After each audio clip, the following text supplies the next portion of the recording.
What's up, everybody? Welcome to the Fantasy Flex podcast from the Action Network and Fantasy Labs. I'm your host, Chris Raybon. It's NFL Week 8. I'll be joined by one of the most accurate fantasy rankers in the game, Sean Koerner, in just a moment. And we'll break down all of our top waiver targets. Quick reminder, all of our fantasy content is available right now over on fantasylabs.com. Fantasy Labs NFL includes seasonal rankings, waiver wire tips, and more. We've also added a survivor pool tool to help you make informed picks all season long. You can use code FLEX20 for $20 off at fantasylabs.com/flex. Sean, what's going on? How you feeling about week 8, and how was your week 7? Oh, it was really good. I went 13-3 this week. It was crazy. Like, none of them were a sweat. All the wins were just, a breeze. All the losses were, boom, dead immediately. I went viral on my Jahmyr Gibbs under 6.5 rushing yards, so that was fun last night dealing with those people dunking on me. But again, it was a quick, painless death. Sometimes you have to fade elite players like that. I wish it was as easy as just backing everybody. I saw you were on the Monty under. I was going to go with that. And then I saw Campbell kind of saying like he wanted to even up the backfield. And usually he's pretty credible. But, I mean, Jahmyr Gibbs is so good that I'm not shocked he went off. But it was just hilarious to get so much shit. It was my most liked tweet of the year. On a week I went 13-3. So if I'm the fade god after a 13-3 week, so be it. I welcome it. But that's tough. That's tough because how do we usually we're doing the next week Koerner plays, but if you hit all your plays in 1 week, now what are we supposed to do? Well, I mean that happens occasionally. I do have good weeks, but I was definitely a couple weeks early on like Rhonda Gadsden. I still had some of those things going on. But congrats again. I saw that you finished first place again in Fantasy Pros. So what was that, like 2 times in 3 weeks? So, congrats on that. I think you had another good week because it was just a shit show when it comes to just injuries in general. But heading into, lock time for the contest, we didn't know if like Ibuka and or Mike Evans would play. And I saw that you stuck with Ibuka at wide receiver 33, which was ballsy to say the least. And then you were low on Evans. So you were just basically projecting it straight up that Buka was playing. Yep. Buka finished 33 exactly. Wow. So that I know in that contest, that is an absolutely massive hit because some people, didn't even rank him. Somebody like ranked him in the top 10, which is probably too high. But if you nail a player like that exactly with that wide range of outcomes, you're going to have a good week. So hoping you get like the third top finish in 4 weeks. That might be a record, but I know you're crushing in that, rooting for you. I think I had a bad week, so I'll just be cheering for you probably the rest of the season. It's interesting because, some of those things with like the injured guys are tough, but the Bucs have data where it's like, I just looked at their questionable guys and it turns out like over the last 3 years under Bowles, like 98% or something like that of their questionable guys played. So I was just okay, these guys are definitely suiting up. And then I just went back and looked at all the injury reports of like who was questionable and how much, and they all played around like 2/3 of the snaps they usually play. So oh wow! I just it was a little simpler than like it wasn't like any like genius scientific thing, but hopefully. Well, it sounds like it. You dug into the injury reports. Most of us were just guessing. I ended up being really low on Josh Jacobs. I thought there was a legit chance he could miss, so I like lowered him down to 16. I still had him like 8th on our side or whatever, but those are kind of just kind of a crapshoot. And I think I missed on Jacobs and some other I had a Ibuka like around wide receiver 50, so whatever. But yeah, didn't Vincent Jackson play through like a doubtful tag years ago with the Bucs? Yeah, rest in peace. But I remember he played through a doubtful tag and scored like 3 touchdowns. So we've kind of seen this with Bucs receivers. Yeah, man. And RIP to Muscle Hamster, man. That's the other one, man. Yeah. But another Bucs legend. But yeah, that was sad to see.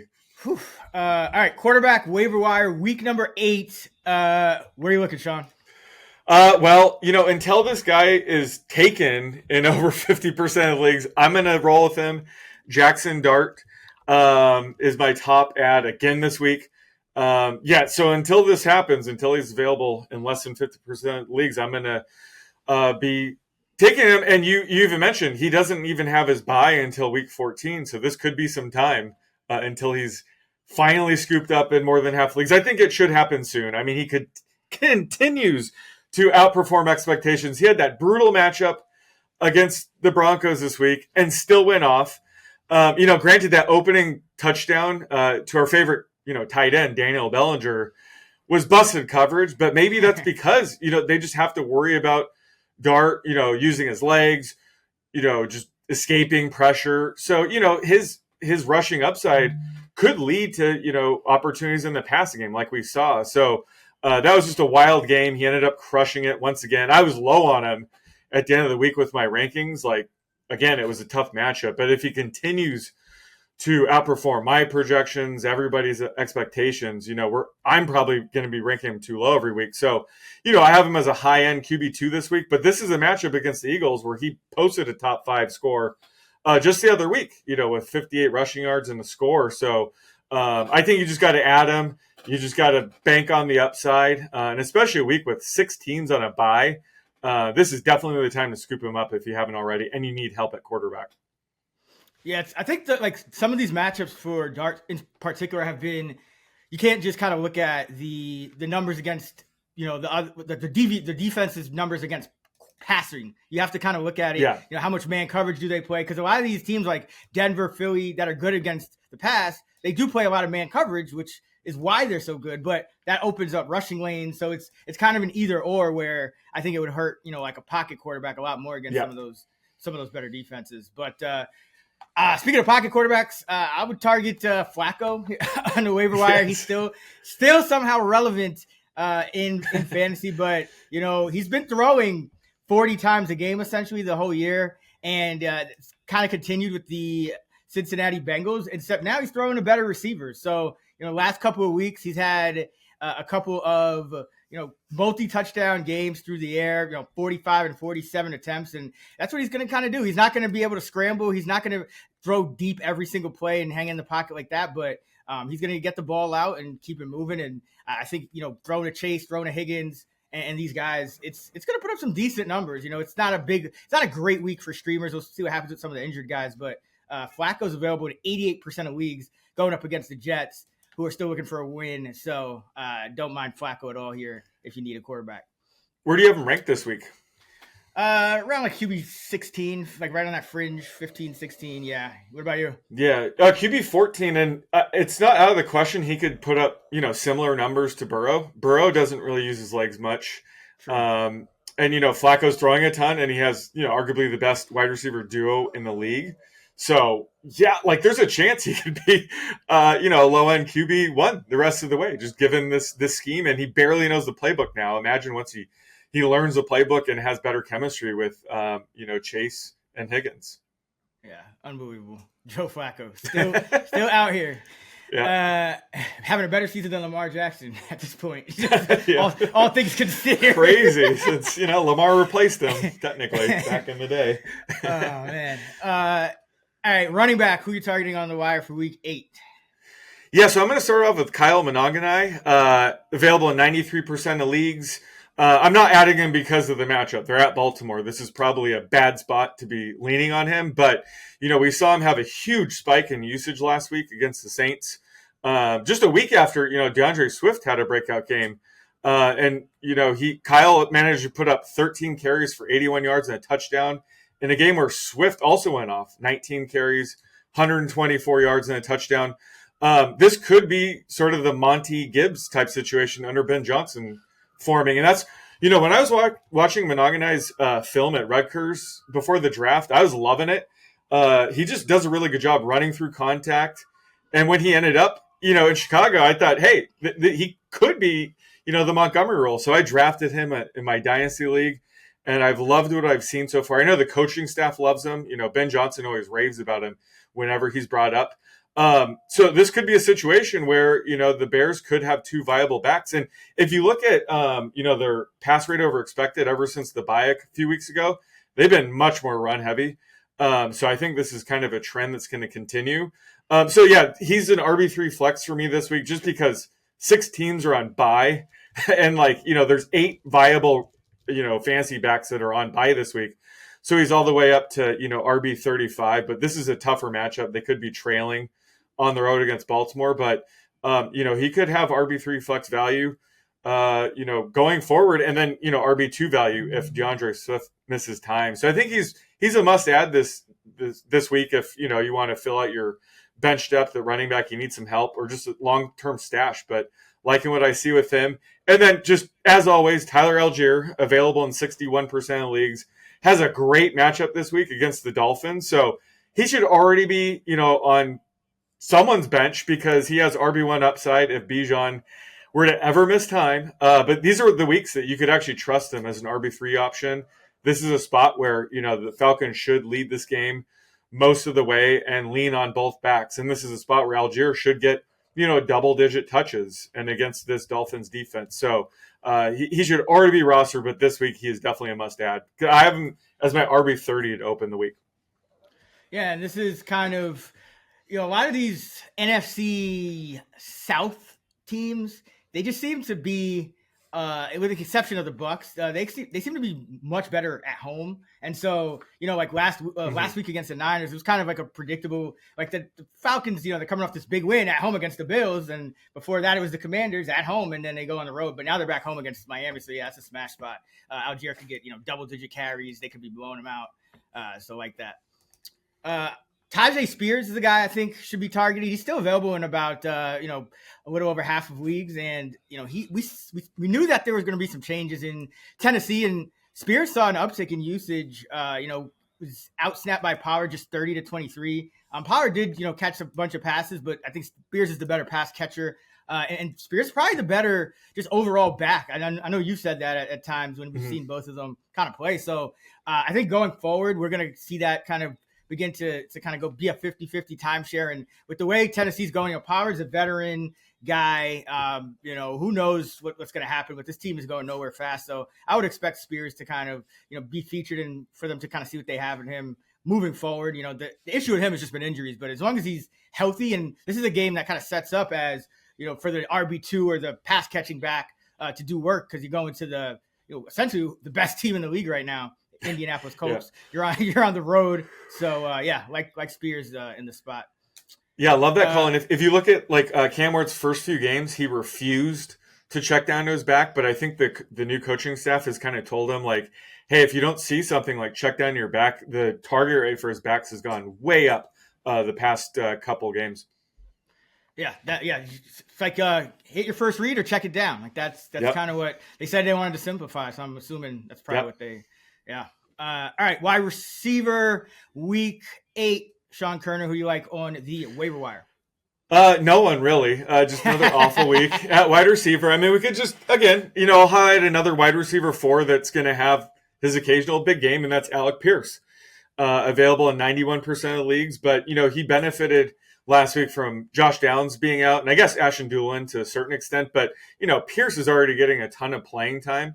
But when a player like Downs is out, he's going to get a couple extra targets, which is massive for someone like Pierce that, he produces at a high rate when he gets targets because they're typically downfield explosive type plays. So he finished with 5 catches, 98 yards last week. So he's just always a good option to have in your back pocket in deeper leagues, I guess, just in case you need a high ceiling type play. So, he's a decent upside stash, short and long term. But, Luther Burden III is still available in 87% of leagues. I thought he was going to get a game with DJ Moore being out last week. Moore looked iffy this time last week, but he ended up suiting up and was fine. So Burden, still operating as the number 4 wide receiver for the Bears. It's going to be hard for him to offer, consistent value in that role. But if any one of the top 3 receivers were to ever miss time, he could offer legit wide receiver 3+ value. So he's just the rare wide receiver sitting out there that I think, actually has wide receiver 2 upside. So why not stash him as opposed to, just going through these guys that are going to be volatile week to week. I think Burden III is still the best stash out of all the available receivers right now. Yeah, I'll give kind of the same, like a veteran guy. And then I got a little stash too. So nice. Veteran guy, I would scoop up Darnell Mooney again. Something I wrote about last week on the Niners Falcons breakdown. But Penix just hasn't been as good on the road. They're back home against a bad defense. Mooney did play kind of most of his normal snap count. He'll be around 80 to 95% most weeks as that number 2 receiver. And Drake London was getting targeted so much that I think Penix is going to have to continue to look Mooney's direction as the season progresses. And he's the kind of receiver that I think would help a Penix. He's been out there with Casey Washington. Ray McLeod just got benched, I guess, for run blocking purposes. Yeah, it's definitely got to do with run blocking because, and then, David Sills and Kadar Hodge doesn't even get many snaps anymore. So I think Mooney is a big upgrade and will help there. And, he's still available about 7 out of every 10 leagues. And he was a guy that, coming into the year, I think he was a little banged up. But if he wasn't, he would have probably ranked, a top 40 receiver even heading into the year. So like him. And then for a stash, gotta go with another Titan here because this is the one team where their value is just so low that anybody could kind of emerge here. So I think Shimray DK is an interesting one. He had 4 catches, 70 yards and a touchdown from Cam Ward in that first game with the new coaching staff. But more importantly, he was the primary slot receiver. He still played special teams, but did play like about 2/3 of the snaps, all those slot snaps. And Tyler Lockett essentially asked for his release. So that kind of means that DK probably jumped him, going forward, or at least the coaches gave him some kind of indication. So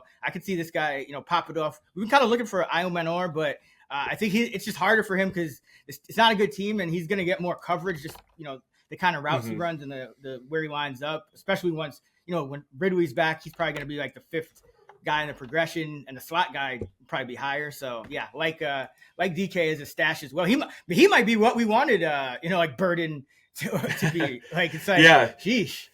Yeah, he definitely has the opportunity, especially, again, like you said, Lockett getting released is massive. He was kind of splitting, or Lockett started over him to begin the season, and then they kind of shared that role. So with Lockett gone, his snap count should go way up. And yeah, Io Manor is kind of the default number 1 wide receiver with Ridley out, but DK could end up being their legit wide receiver 1 going forward, depending on what happens with Ridley.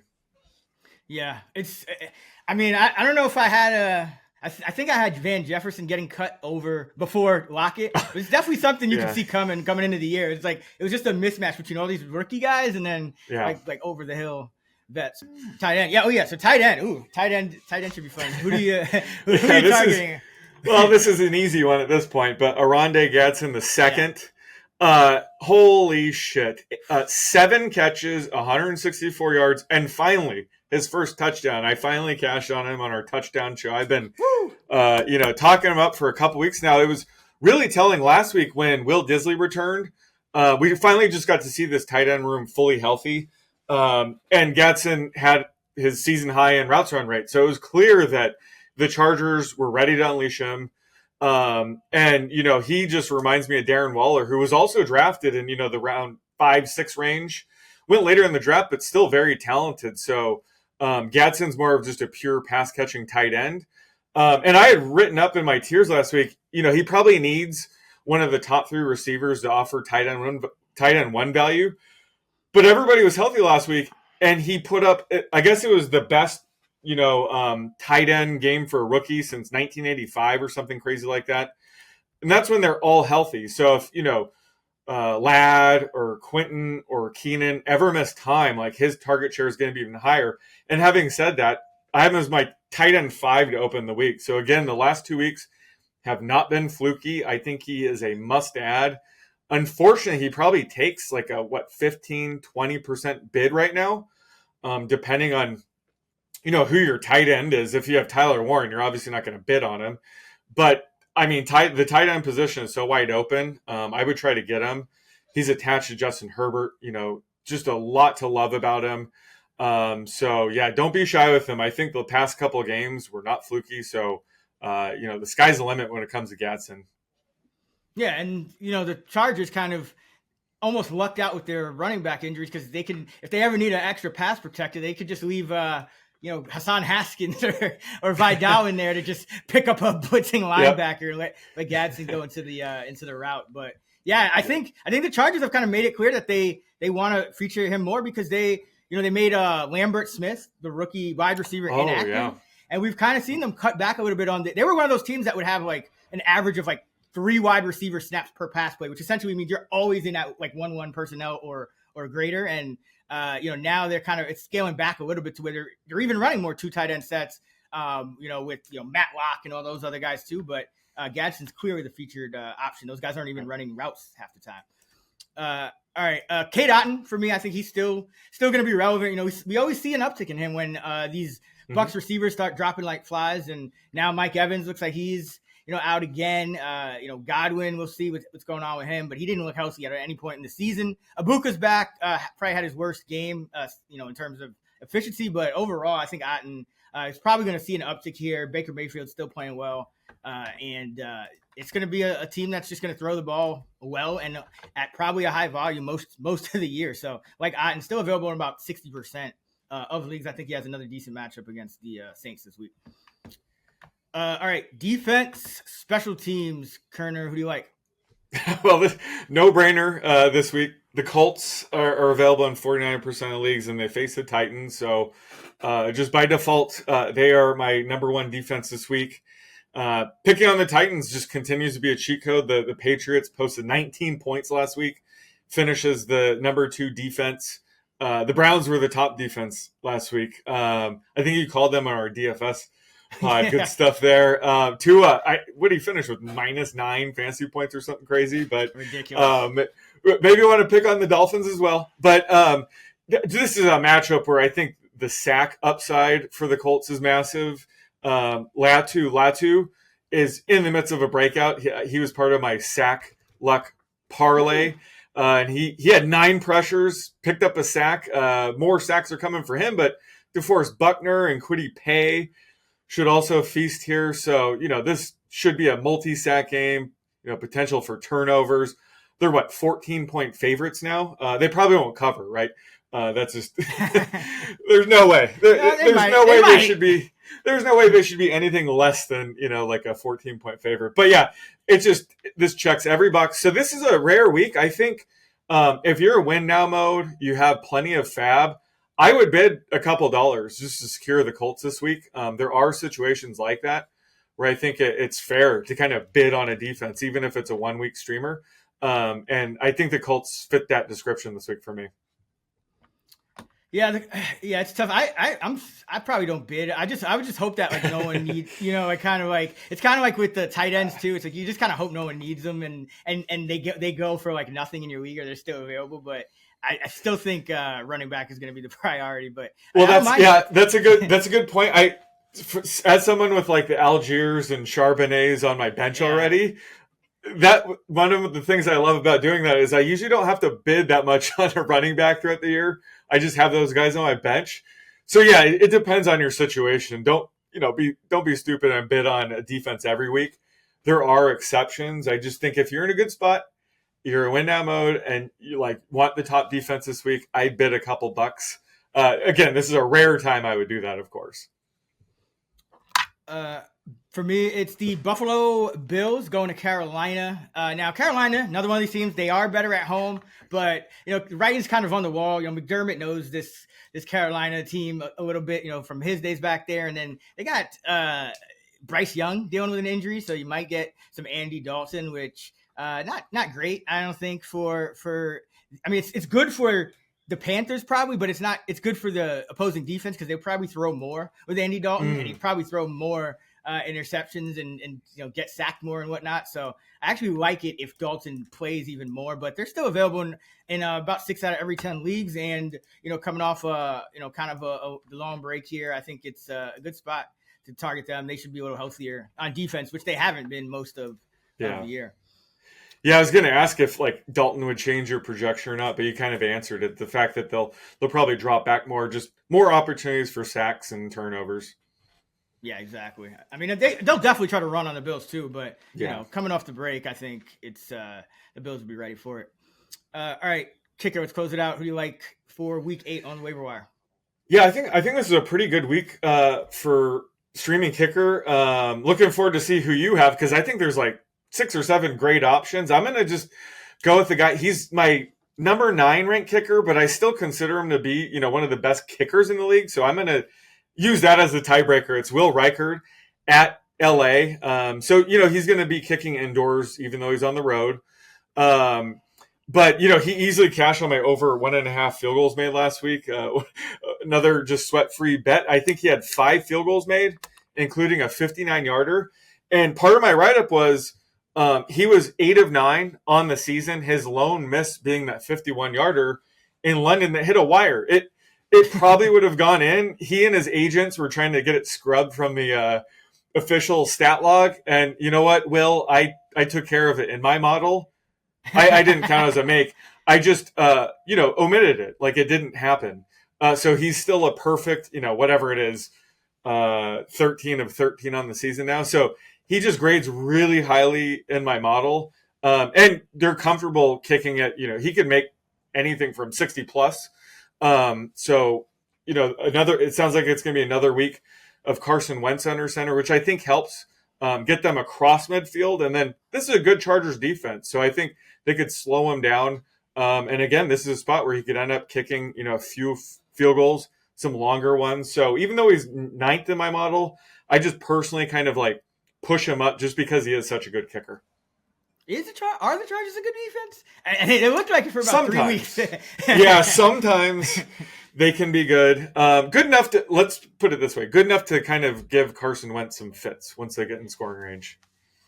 Yeah. I'm actually going with the Money Badger here, just targeting the Titans again. He's available in 88% of leagues. And the Colts kicker on the year with Schrader and Bagby is the kicker 2 overall. In the last couple of weeks, it's been almost all touchdowns, though. So you do expect eventually them to get some more field goals. They only had 2 field goal attempts in the last 3 weeks. Have the Indianapolis Colts. That's how good they've been on offense. But you look at this last game against the Titans, and Schrader had 3 field goal attempts and 5 extra point attempts. He actually missed one of the field goals too. So there's upside for 15 points, league leading stuff. And the Colts will move the ball. So they Money Badgers thing is like the long field goals, but they'll probably be in the red zone all day. Yeah. So anytime it's you're gonna have a high floor, high ceiling spot for Badgley here. So like him up against Tennessee.